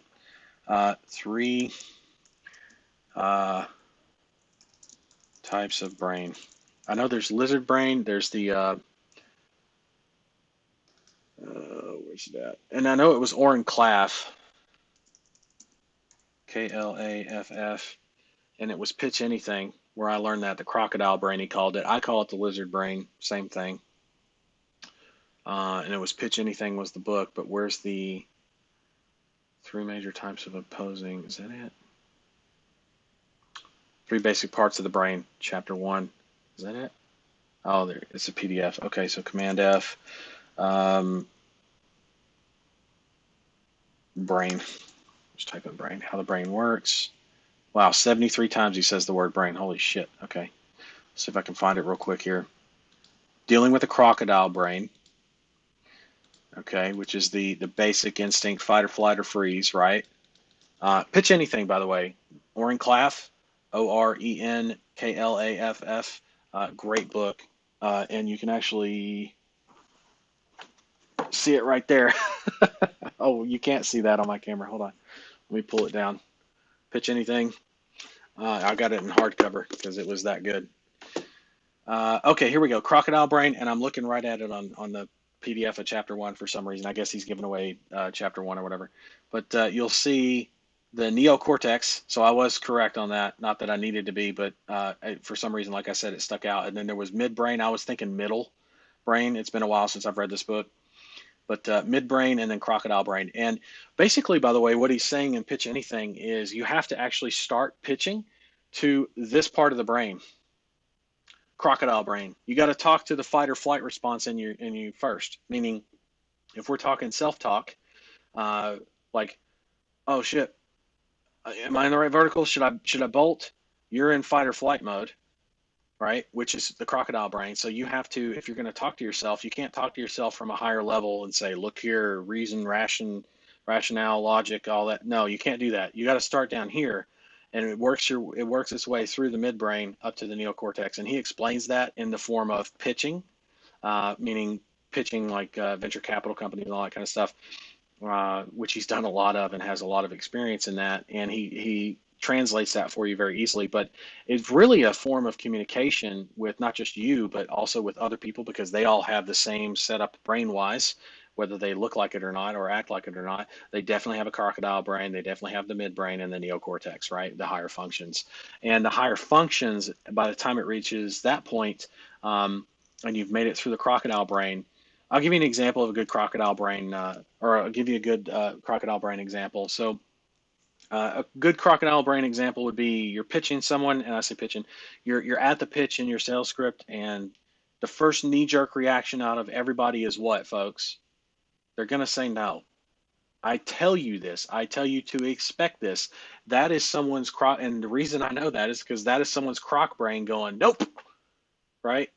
And you instantly have to respond to that in the crocodile way to show them, hey, there's not actually anything chasing you right now, right? Instinctively.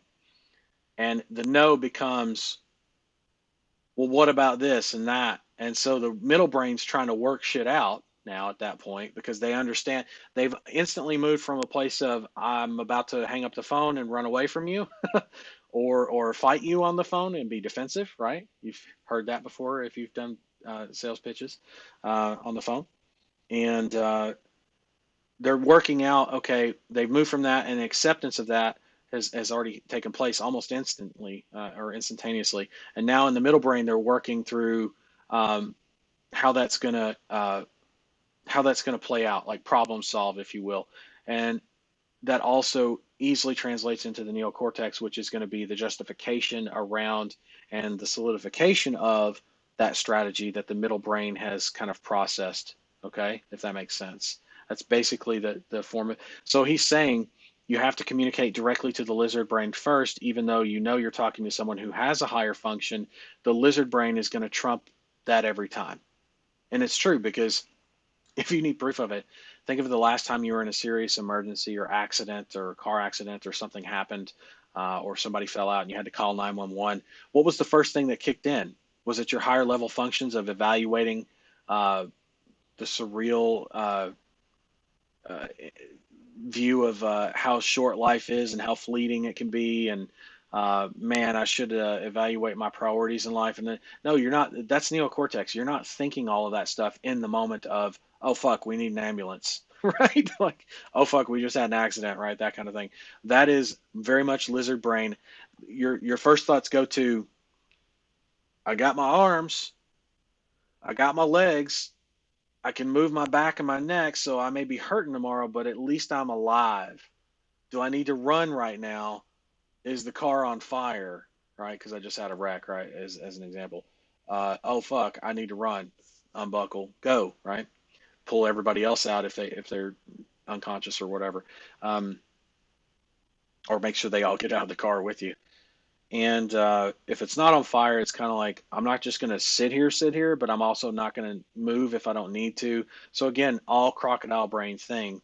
But now it goes to middle brain because somebody comes up to the car window. Are you guys okay? Yes, I can move, but I'm not going to move because I don't know if I've messed my back up or not. I'm not in pain.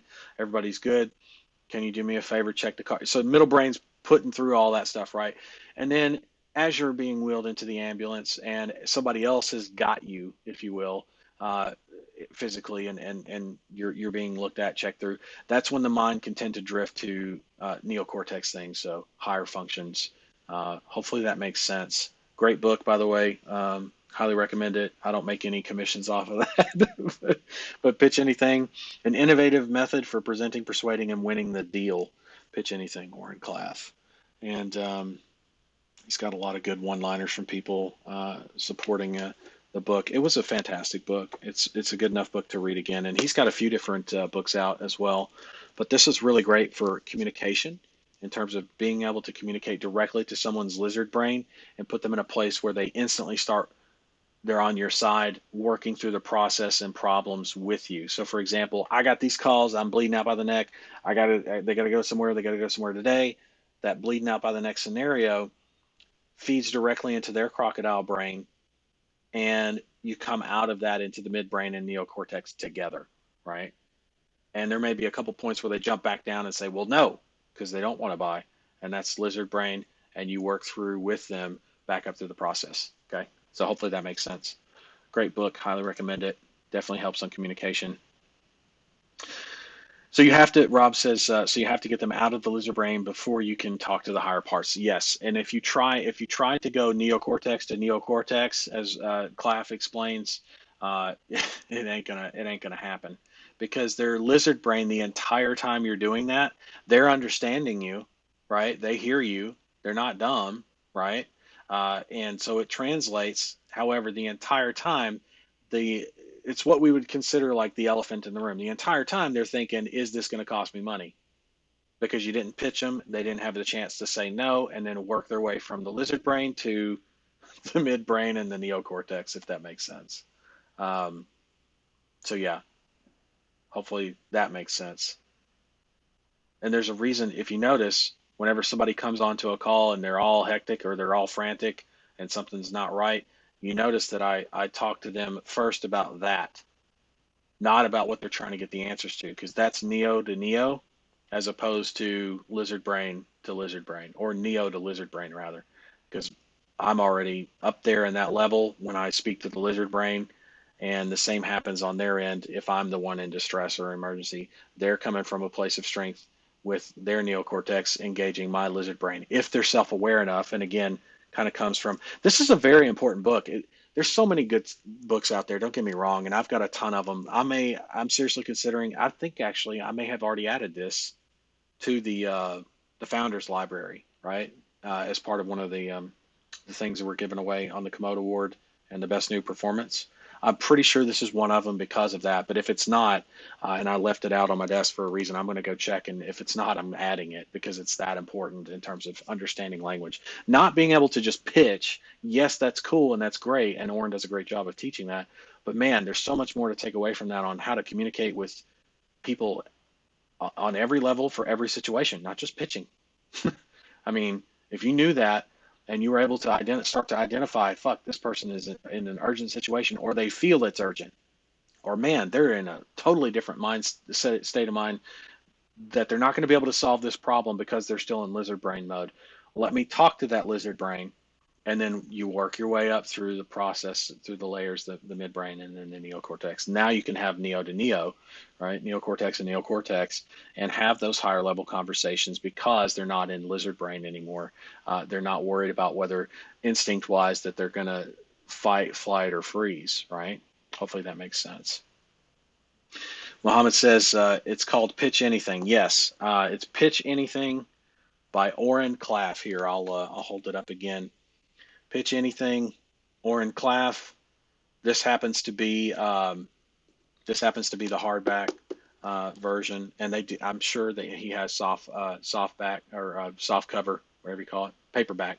God Almighty, soft cover, paperback, whatever, and probably even Kindle. And he's got a few different books too, but this is definitely. I mean, he talks about all the different types of pitches too, and the examples and learning. So it's not a book you read for story time, right? It's not I've never been a fan of fiction books. There are some fiction books I've read in my youth because I was interested in them. So think Hardy Boys, think Jack Higgins. I always like those kind of, Eagles Landed kind of shit. I do like that. I haven't read any of those for years though, because I'm much more interested in learning this kind of shit because it's like, man, now I know how to talk to the lizard brain. Like I couldn't say that before reading this book. And I had a friend of mine who's a master closer said, I swear by this book, go fucking read it. And there's many books that I swear by, but this one is probably one you need the most. And so, because this guy knows me very well as a good friend, I said, okay. And I blindly, just because I know he knows the shit, I said, okay. And I bought it. And I took it seriously enough to buy the hardcover and said, let's do this, right? And I dove in, and by the end of it, I called him back up like a week or two later, and I said, man, this book has changed my life, and I'm not even finished implementing it yet. And I knew it was going to take me at that point. I've had this for a few years, actually several years now. I think I bought this in 2014. I could be wrong, but I think it was 2014 I bought this. I could be wrong. I don't know if it tells me what version at least, so I can get an idea. Copyright 2011. Yeah, I think it was 2014 that I bought this. So I've had it for like 6 years and change, or about 6 years, something like that. Anyway, great book. Highly recommend it. And now you know why. That's actually just one of the things you get from the book. The other thing is you actually learn how to pitch better. Now, the good news is you already have a great script and a great script writer.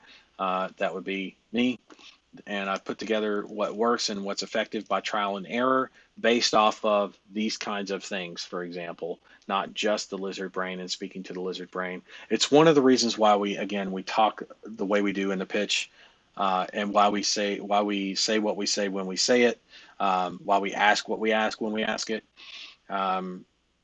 And tonal patterns, right, play a large part into that. But Oren doesn't talk about tonal patterns. That comes more from Belfort, right? And then there's the follow-up stuff. A lot of that comes from guys like Grant, and then the referral systems and training comes from all of my insurance training days. So there's a lot of stuff that I'm not an expert, but I've pieced together so much stuff that feeds into the systems and processes that we use today that make it so much more effective. And there's things that we could continue to add to it. And as I learn, I will continue to add, absolutely. But I'm only going to add the stuff that actually is maximum efficiency, that works well, that works fast, it's easy to implement, Like I can tell you about the lizard brain and teach you that concept without you ever having to read the book. I'm not saying the book is now worthless. It's actually very valuable to go and read that book because you'll learn about all the pitches and the examples and real world examples that he's used this in, and not just that concept, but there's many other concepts in here that work very well. That just happens to be one of the main ones that that he focuses on, and that I can teach you and build into the script, and that you learn it without even maybe knowing that you've learned it. Although now we've talked about it, you now know that's one of the things that I teach. So hopefully that makes sense. It's available on Blinkist as well, which certainly helps. I don't know what that is, but cool.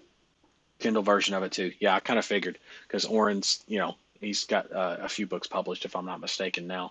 And there was one recently I saw. Have to go and look that up and see what that was. I think I might have even bookmarked that new one, because I like this one so damn much. Pitch anything. Anyway, nobody in the Zoom room. You guys don't love me. That's okay. Love me or hate me, doesn't matter. I'm kidding. I guess nobody had questions about their business and what they needed help with enough to get help live. Totally okay with that. But that door is always open, as per usual. Comments look good. No questions there that haven't been answered that I can see. I'm glad everybody's in the right state of mind there.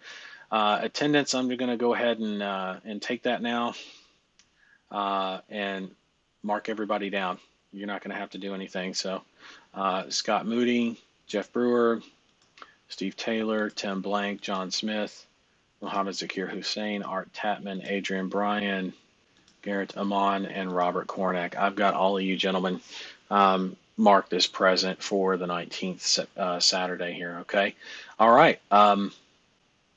I think we should bounce out of here. It's been a couple hours. Not that I'm trying to do these for longer than an hour, but I thought we were going to have an hour session. But then there were some really good questions that came up, like things about the lizard brain, and then things about the milestones versus destinations. And I feel like they can't be understated, because they govern. Again, these are the things that govern our success, our results. Thanks for sending me the link, Mohammed. I'll check that out after the call. These are the kinds of concepts, and not just concepts, but ways of life and ways to think and ways to operate in our personal life and in the business world that we're creating, or agency that we're creating. And those are all extremely important. Most people glaze over them. So it was worth us spending a few extra minutes on that. Totally worth it, in my opinion, because of what I know about you guys and what I know about the business model and what I've put together. It makes a big difference for sure. So anyway, appreciate you guys. I will catch you tomorrow, 11 a.m. And until then, keep working hard. This weekend is about preparation. Actually, you should already be following up with people. I think a few people aren't here because they're probably on the phones right now. Good job. And after that, in the afternoon, evening, and Sunday, tomorrow is going to be preparation for next week, right? That's what you want to be working on. It's going to be a big week, big week. Okay. All right. Let's bounce out of here. Appreciate it, each and every one of you. I'll look at the camera now again, and I'll see you guys tomorrow, 11 a.m. Pacific Standard Time. Okay. Bye for now. Cool.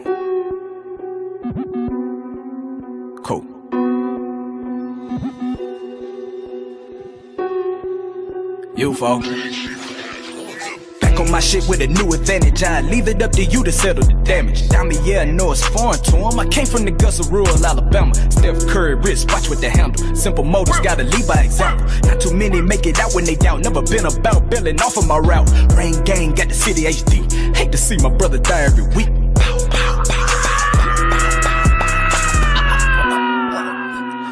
Numb to your vision. My life got me too fucked up. Disrespect to make a nigga go dumb. Pillow talking while you nursing that bitch and turn you to a scrub. I let prices from the plug. Bay Shore, Ocean View, I win Adidas with the boots. Niggas out here slinging arbitrage, so the money really no excuse. Welcome to the realm.